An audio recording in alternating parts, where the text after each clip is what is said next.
Hello, everyone. This is it's working good. Thank you very much. Very happy to be here. My name is Simon Arunga. So I am really privileged and fortunate to be the first research academic mm, ophthalmologist from Uganda. And so I was coming from a point where there was no research ecosystem at all. And I struggled very much, although I had a lot of interest in research. I could not find local mentors. So I kept knocking from door to door, but no one really could give me that support that I needed. Now, I see a ton of, events. I got linked up with my mate, Professor Matthew Patton, who was the director of the ICH at the London School of Hygiene. And this is a very interesting picture. For the last 10 years or so, Matthew comes to Uganda to visit and support me often. And Uganda lies on the equator. And every time he comes, we have to take a picture with him standing in the north and me standing in the south to show that the leak is still very active. But perhaps for me, that's one of the most important things, especially for a young researcher trying to build a research career. You really need a very good mentor who is vested into supporting you to grow. So that has been one of the major learnings and the major privileges I've really had. So with Matthew, we started working on an idea that would support my PhD fellowship, the London School. And we really needed something that I was passionate about. Research can be very boring. And also, many people, when they start on the PhD, they don't realize that it's a very lonely journey. The first time you enroll for a PhD, everyone say, I'm excited, I'm excited, I'm excited. And then in the middle, you reach and say, why did I do this? What did I get myself into? I remember speaking to my colleague, Stephen Gishui, who is the chair of the the Department of Ophthalmology at the University of Nairobi.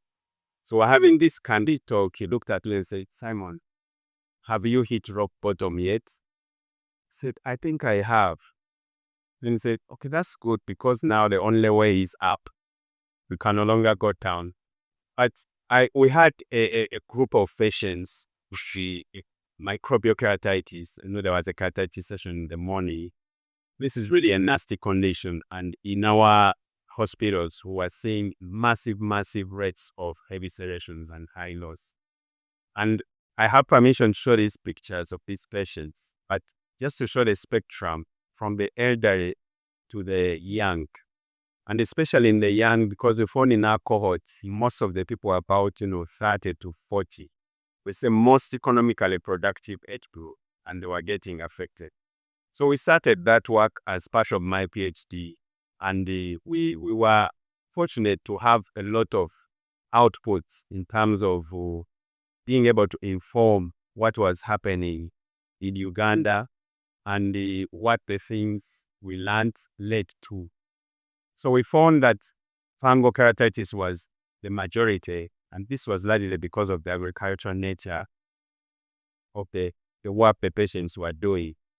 And the risk factors were, the usual suspects, HIV, diabetes, trauma, and traditional medicine. So in my country, about 70% of the people will use traditional medicine.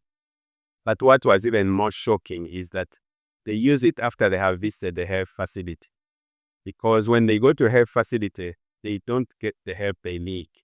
No antifungals, they're just given regular eye drops, which will not work for them. So they resort to traditional eye medicine. And so the outcomes were predictably poor.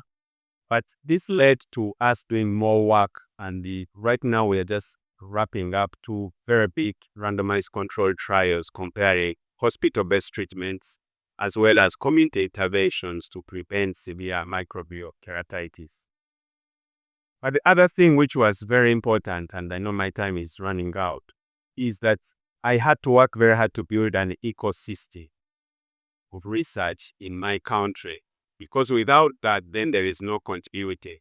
And I quite liked what you said. I think I also would like to do nothing. and have everyone do everything, So we've been mentoring very many, young researchers who are rising. With a gentleman I highlighted in the lab is a microbiologist, so he's working now on point-of-care diagnostic tests for fungal keratitis. The gentleman working on a confocal microscope is Dr. Apelepong. He's my protege, my métis, and that's why I can come to conferences like this, because he's there seeing the trial patients. And I'm very happy to talk about the other things during the discussion. Thank you very much.